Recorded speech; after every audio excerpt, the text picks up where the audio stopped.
Another hot-button issue around the country lately are symbols of the Confederacy.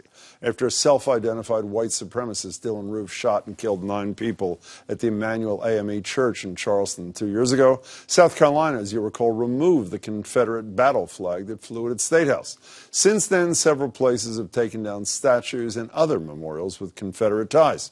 Here in Massachusetts, one local activist recently suggested renaming Faneuil Hall since merchant Peter Faneuil was a slave owner. But so far, the state's lone Confederate memorial hasn't been part of the discussion, maybe because most people don't even know it exists. Adam Riley has more. It takes about 45 minutes by boat to get to George's Island in Boston Harbor, home to a Civil War-era fort, a visitor center that recounts the lives of the men who lived there, and a small memorial that gives that history a bit of a different twist. It's dedicated or placed on George's Island in 1963, which is the height of the Civil War centennial. And the centennial for, Americans was about the brave white soldiers on both sides. Kevin Levin is a local historian and writer, and maybe one of the only people who's given the state's lone Confederate memorial any thought. I think it's best understood as a marker.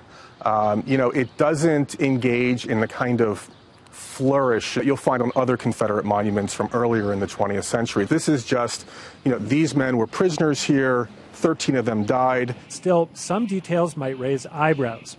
There's the Confederate seal, the Confederate motto, Latin for "with God as our defender," and the backstory of the group that put it there, the United Daughters of the Confederacy. They were trying to vindicate their parents and their grandparents. UNC Charlotte historian Karen Cox wrote the definitive book about the UDC. She says after the Civil War, the group fostered the mythology of the lost cause, which glorified all things Southern. Confederate soldiers were not traitors, but rather defenders of the Constitution. They also regarded slavery as a benevolent institution. They see the original Ku Klux Klan, who were former Confederate officers, as heroes. The UDC shaped the way the Civil War was taught in local schools and erected monuments around the country, many of which are now subjects of fierce debate. George's Island is an exception. The state, which controls the site, says there have been no requests for the memorial's removal. Kevin Levin thinks that's understandable. The marker doesn't really engage in any kind of justification for the war itself or for the Confederate cause. So I suspect that for most people, they will walk, by it and not give it a second thought. But if more people knew it existed and where it came from, they might feel differently.